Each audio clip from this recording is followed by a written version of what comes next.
और गुरु तो ज्ञान का भंडार है, ज्ञान का सागर है, तो वह उसके सभी प्रश्नों का उत्तर देते हैं। इसलिए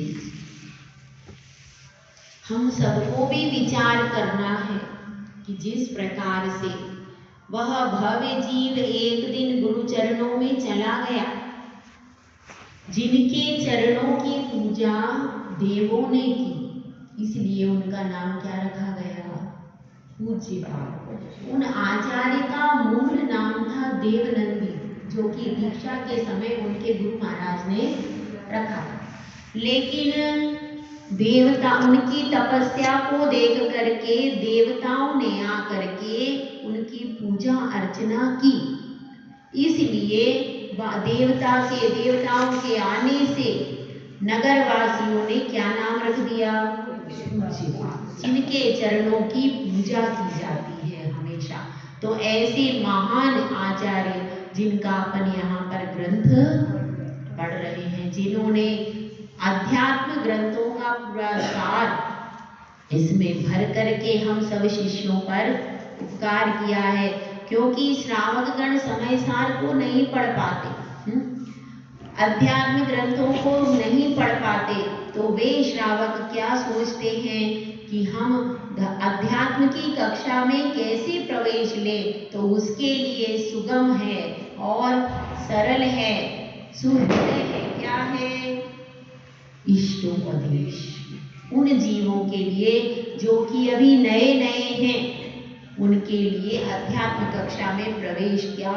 यह नर्सरी क्लास है, जो कि इष्टोपदेश के नाम से जानी जा रही है। अब यहाँ पर चर्चा अब योगी की ही चल रही है। क्यों? क्योंकि उस जीव का पहले परिणाम था भोगों की ओर, अब उसका परिणाम कहाँ पर आ गया है? योगों की ओर, योगी की ओर की। योगी की चेष्टा कैसी होती है? क्यों? वह जान रहा है योगी के बारे में। जिस व्यक्ति को जिस जगह नहीं जाना हो, वह उस जगह की जानकारी प्राप्त करता है क्या? ना, करता है। अब आपको कलकत्ता नहीं जाना है, आप अपने मोबाइल में देखोगे क्या कि यहाँ से कलकत्ता का रास्ता कैसा है? देखोगे क्या भाई? नहीं। क्यों देखेंगे? जब हमें जाना ही नहीं है। तो वह योगी की जानकारी प्राप्त कर रहा है, इसका मतलब स्पष्ट है कि उसे योगी बनना है, उसे साधु बनना है। और उसके इस अभिप्राय को गुरुदेव भी समझ रहे हैं कि यह वैराग्यवान है, और यह वैराग्यवान है और यह आगे बढ़ सकता है। तो एक के बाद वैराग्य परक वचनों से उसको संबोधन कर रहे हैं।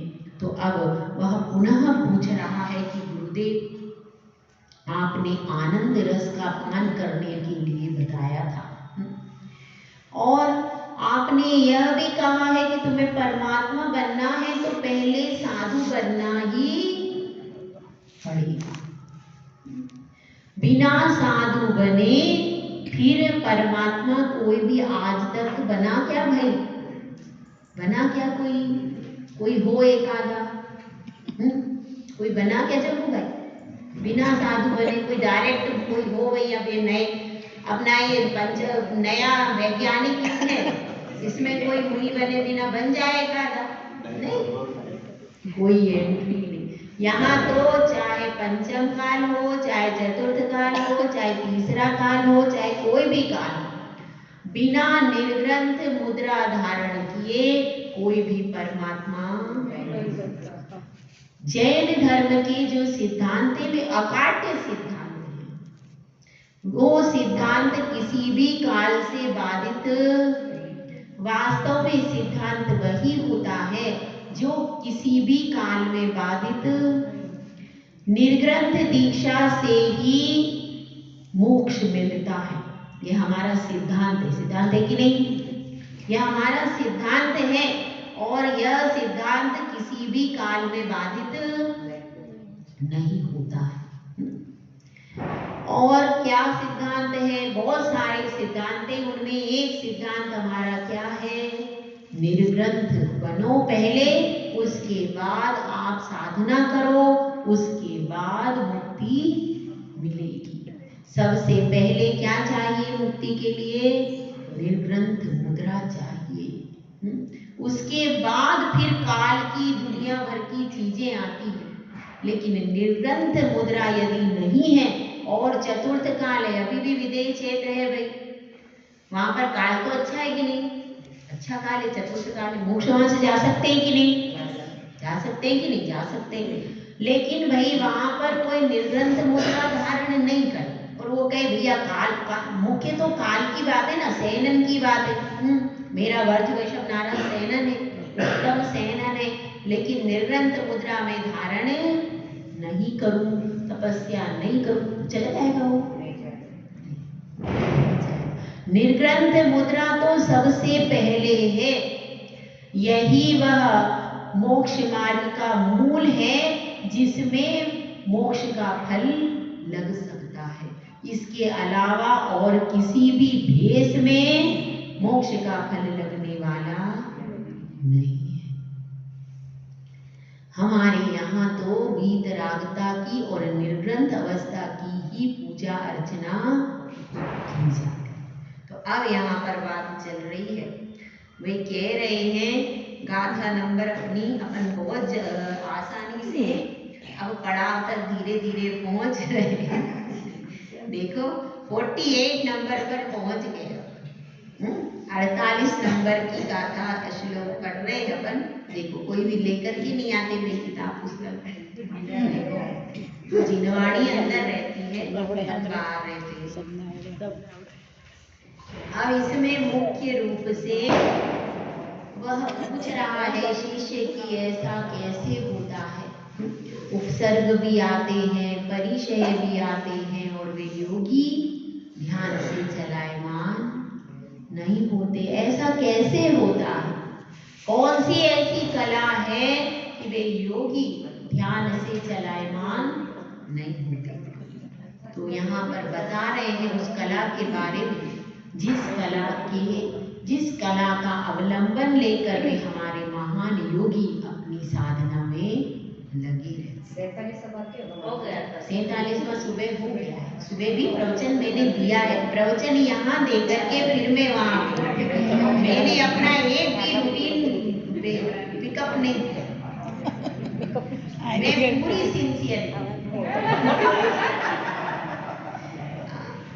देखो अब इसको अपन पढ़ते हैं। आनंदो निर्दहत युद्धम, आनंदो निर्दहत युद्धम, कर्मेंधनाम मनारतम, कर्मेंधनाम मनारतम, न चासो खिद्यते योगी, न चासो खिद्यते योगी, बहिर्दुखे दुखेष्व चेतना, बहिर्दुखेष्व चेतना। इसका अर्थ देख लेते हैं। सबसे पहले लिखा है आनंदो, तो उसका अर्थ क्या है?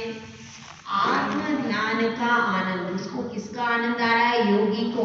गुफा में बैठा है, पर्वत की चोटी पर बैठा है, नदी के किनारे बैठा है, वृक्ष के नीचे, वे सब योगी। अभी कहाँ है भाई ऐसे योगी? विदेश क्षेत्र में ऐसे निर्ग्रंथ मुनिराज अगर आपको जाओगे तो वहां पर आपको मिल जाएगी। वे सब ऐसे वृक्ष मूल पर, कोई वृक्ष के नीचे, कोई चट्टानों पर है, ऐसे योगी क्योंकि उनका सहन मजबूत होता है तो वह सहन कर लेते हैं। अब अपन लोगों की स्थिति क्यों क्या है? फिर भी देखिए निर्ग्रंथ मुद्रा में अभी भी साधु विहार करके जा रहे हैं। कितना कठिन काम है। सरल है भाई? सरल है? बहुत कठिन काम है। उन निर्ग्रंथ गुरुओं के चरणों में कोटि कोटि वंदन करो तो भी कम है। ऐसे निर्ग्रंथ मुनि आज पंचम काल है, शयन उनका कौन सा अच्छा नहीं है? कुछ भी इतना भी कट लग गया तो तुरंत हड्डी भी टूट जाती है। खून भी बह जाता, तो भी वो अपने निर्ग्रंथ पने को छोड़ते। ऐसी बर्फीली हवा में वे भी विहार करते रहते हैं। तो वे महामुनि हैं। तो क्या कह रहे हैं इसमें? आनंदो निर्दहत युद्धम, यानी आत्म ध्यान का आनंद। आनंदन जो शब्द है उसका अर्थ क्या है? आत्म ध्यान का आनंद। अनारतम, अनारतम का अर्थ क्या है? निरंतर। उद्धम, उद्धम का अर्थ है बहुत से। कर्मेंधनम, कर्म रूपी ईंधन को निर्दहती यानी जलाता है। मतलब जो आत्म ध्यान का आनंद है, उस आनंद से निरंतर बहुत सारा कर्म रूपी ईंधन जल जाता है। किससे? आत्म ध्यान का आनंद। कहाँ पर है ये आत्म ध्यान का आनंद? उस योगी की आत्मा में है, बाहर। वह योगी आत्म ध्यान के आनंद में डूबा हुआ है। बाहर के विकल्पों को उसने बिल्कुल छोड़ दिया है, केवल अपनी आत्मा के आनंद में डूबा है, और इससे उसके निरंतर कर्म रूपी ईंधन जल नष्ट हो रहे हैं। और परिचय या और क्या दिया है? बहिर्दुख केशव चेतना। इसका अर्थ क्या है? बाहर में यदि कोई दुख दे रहा है, क्योंकि बाहर में भी लोग उपसर्ग करते हैं, परिचय भी आते हैं। अब ये शीत बाधा परिचय है कि नहीं? अभी जो निर्ग्रंथ मुनिराज विहार कर रहे, उनको शीत का परिचय है कि नहीं? है। सामने से बर्फीली हवा चल रही है, और उतनी बर्फीली सुबह सुबह भी साधु विहार करते। अभी आज ऐसी भी विहार करके गए, उस दिन बता रहे थे, अभी वहां से आए थे परतापुर से, तो उस दिन बहुत तेज ठंडी, सभी माता जी बूढ़ी बूढ़ी कांप रही। जब बूढ़ी बूढ़ी माता जी कांप रही, तो मुनिराज को भी तो सर्दी, तो लेकिन फिर भी वो शांत रहते। तो उनको भी अभी वर्तमान में शीत बाधा परिचय सहन करना होता है। चौकी में भी जाते हैं तो ऐसा कोई पेक नहीं मिलता। और वह भी वहां पर भी द्वार पर कई सारे श्रावक दर्शन के लिए, आहार देखने के लिए खड़े रहते हैं। खुली खुली हवा आ रही है, उसमें भी उनको खड़े ही रहना है। कितनी देर तक? जितनी देर आहार करना है उतनी देर। और दोनों पैर कैसे रहते हैं? ऐसे रहते हैं, बीच में 4 अंगुल का गैप होना चाहिए, और पैर को वो जरा सा भी यूं नहीं कर सकते पूरे हाथ, वो पैर वैसे ही जमे रहेंगे जमीन पर। तो ठंडी जमीन नीचे से लगती है कि नहीं? अब हम तो पाटे पर बैठ जाते हैं, मुनिराज जो खड़े हैं धरती पर खड़े हैं, नीचे से भी ठंडी जा रही, और पूरे शरीर पर क्या लग रहा है? ठंडी हवा के झोंके लग रहे हैं। तो उसमें और जो भी सामान अंदर बाहर में वैसे ही ठंडा हो ही जाता है, गर्म कहाँ रह पाता है। आप जब तक गर्म करके अंदर से थोड़ा लेके आओगे, तब तक तो थाली में आया, उसने शोधन किया, उतनी देर में वो शोधन करेगा। फिर महाराज जी एकदम नहीं लेंगे, महाराज भी उसको 2 एक बार इधर उधर शोधन किया, इतनी देर में तो सामान पूरा। अब वो ठंडा ठंडा भोजन उनको करना है। कितना कठिन परिश्रम है कि नहीं? अपना धर्म बहुत महान है भाई, बहुत महान अपना जिन धर्म है। ऐसी निर्ग्रंथ कहीं भी साधना नहीं है जितनी बड़ी साधना हमारे यहाँ निर्ग्रंथ मुनिराज की साधना। हम तो धन्य हैं, हमारी आंखें धन्य हैं कि हमने ऐसे साधु का दर्शन किया, ऐसे साधु को आहार देने का सौभाग्य मिल गया। नहीं तो हम भी अन्य जगह होते तो ऐसे ही इधर उधर भटकते रहते और धर्म का मर्म समझ। तो अपन ने पिछले भव में जरूर भावना भाई होगी, तो इस भव में हमें मुनिराज का दर्शन, उनको आहार देने के सौभाग्य मिलते हैं। यहाँ पर यही बता रहे हैं कि वे शरीर के दुख को अनुभव नहीं करते हैं, और अनुभव करते करते, अभी जो परिचय हो रहा, अब शीत की बाधा है, तो भी आप देखिए जितने भी महान महान साधु हैं उनके चेहरे पर मुस्कान रहती, खेद खिन्नता किसी के भी चेहरे पे नहीं होती। देख लो आप बड़े बड़े जो भी साधु हैं जिनकी लंबी साधना हो चुकी है, 25-25, 27-27 साल हो चुके हैं साधु को, हुए कि नहीं? अब इनको मुनिराज को, इनको कितने वर्ष हो गए दीक्षा लिए बताओ? हैं 40-45 से ऊपर हो गए मेरे ख्याल से। तो इतने साल उन्होंने इसी शीत व इतने सारे परिश्रमों को सहन किया कि नहीं किया? फिर भी खेद खिन्न कभी उनकी मुख मुद्रा पर, बड़े बड़े आचार्य हैं आज भी हैं, उनकी मुख मुद्रा पर कभी आप थोड़ी सी भी खेद खिन्नता नहीं देख पाओ, इतने प्रसन्न, हमेशा बिल्कुल समता भाव में, शांत मुद्रा में, और कितने परिचय सहन कर रहे हैं।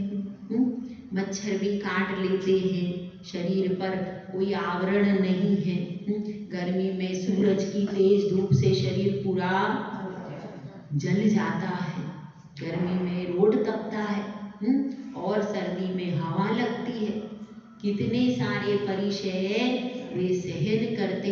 लेकिन उसके बाद आज भी पंचम काल में आप देख लो, पंचम काल में ऐसा नहीं कि साधु सब खेद खिन्न होते, नहीं होते, वे सब साधु भी अभी भी आप किसी महान साधु के पास में चले जाओ जिसकी दीर्घ काल की दीक्षा हो चुकी है, ऐसे साधु कम से कम 20-20 साल जिनकी दीक्षा हो गई, ऐसे जो मजबूत साधु उनके पास में आप जाओ, बिल्कुल वो आनंद से बैठे रहेंगे, बर्फीली हवा भी आ रही, विहार भी कर, तो भी चेहरे पर खेद खिन्नता तो वो सहन कर रहे कि नहीं?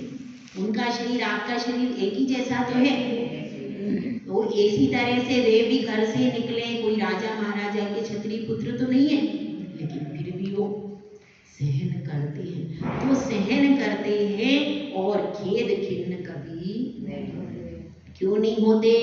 क्योंकि वे सोचते हैं ये शरीर मेरा नहीं है, मेरी तो आत्मा ही मेरी है, यह तो पर है, और पर के दुख में मैं दुखी क्यों हूँ? जैसे कि पड़ोसी हो, अब लिखा है अखबार में 4 मरे 17 घायल, कौन बैठता है रोने को? कौन बैठता है बताओ? कोई बैठा ही ना। बस जैसे आपको तब वो अखबार में, हाँ भाई चाय इधर और अखबार इधर, हो गया भैया, हाँ रख दो इधर, इतने क्या हुआ, हाँ इतने घायल हो गए, वहाँ एक्सीडेंट हो गया, वहाँ ये हो गया, कैसे आप राग द्वेष से रहित पढ़ते? कम से कम अखबार पढ़ते समय सब राग द्वेष से रहित हो जाते थोड़ी देर। सही बात है ये। संवेदना कब जागती है? जब कोई अपना हो, और पता चला कि वो 4 मरे 17 घायल में क्या हो गया, हमारा भी कोई संबंधी निकल गया, फिर क्या होगा? छूट जाए अलग दिशा हो जाए। तो बात सिर्फ इतनी चल रही है कि परिचय को सहन करते हुए भी वे खेद खिन्न, और वर्तमान में भी ऐसे साधु, पुराने तो सब थे से ही, एक सियानी जुग बच्चा जुत आओ, क्यों?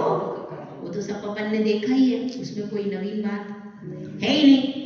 लेकिन वर्तमान में भी ऐसे साधु हैं जिनको घाव भी होता है, किसी साधु की हड्डी भी टूट जाती है।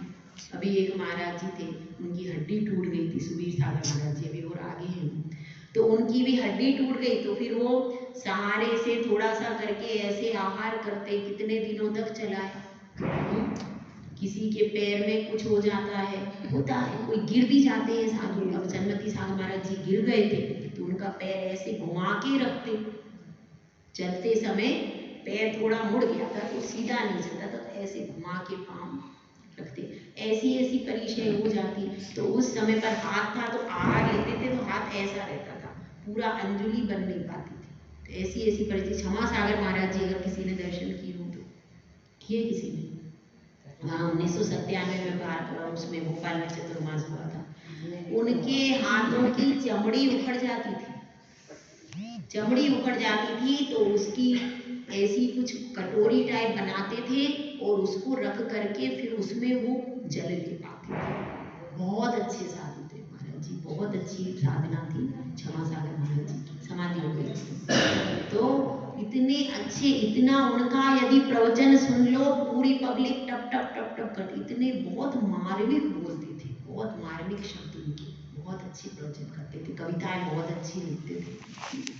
तो वह साधु, उनकी पूरी चमड़ी उतर गई जाती थी हाथ की, तो बड़ी मुश्किल से उनका आहार, फिर भी समता रस में रहते। ऐसे बड़े बड़े महान महान साधु, अभी पंचम काल की गिनती बता रही, क्योंकि आप पुराने नहीं बता रहे। पुराने तो ये मैंने अपनी आंखों से जिनको देखा हुआ, जिनके दर्शन किए हैं, जिनको आहार दिया है, ऐसे सब साधुओं के बारे में आपको बता रही।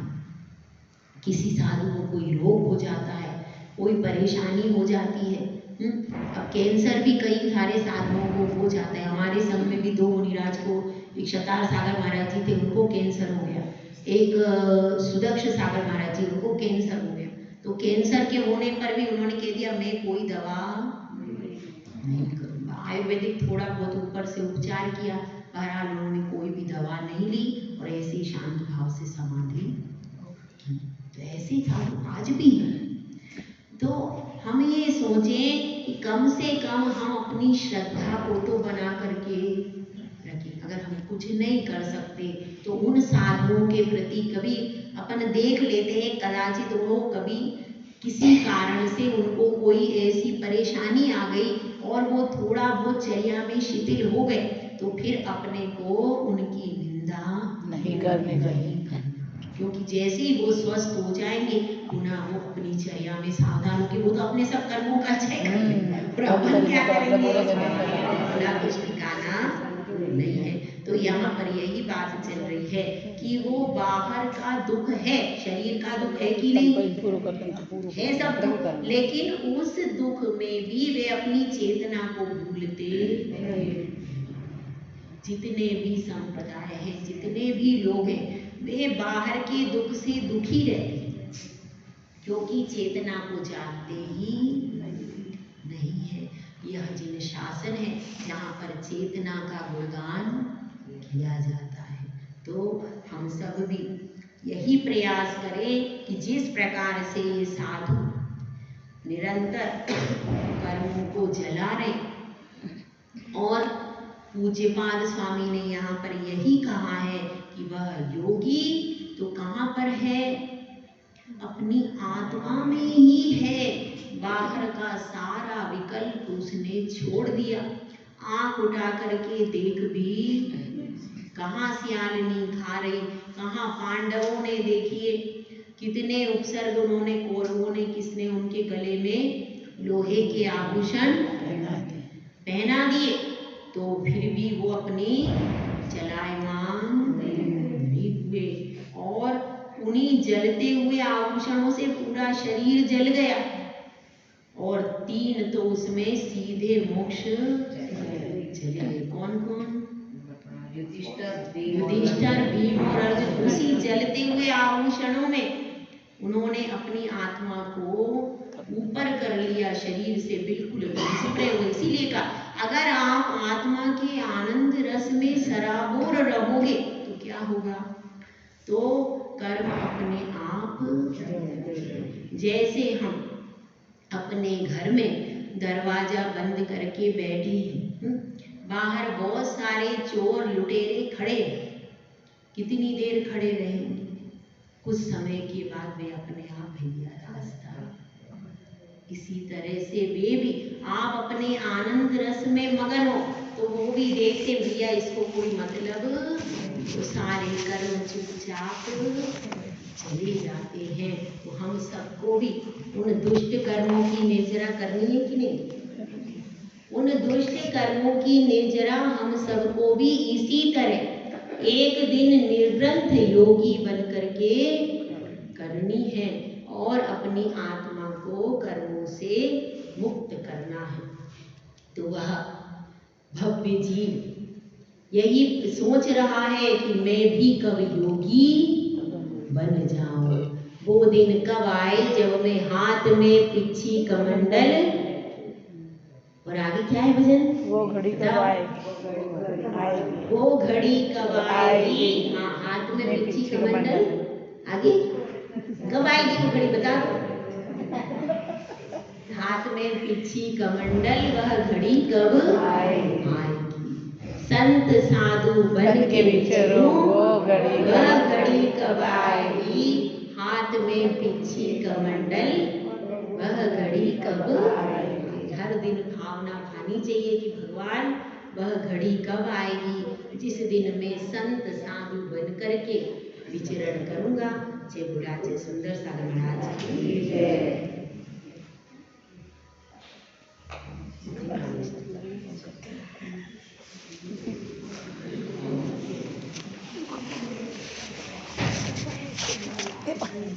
Mira.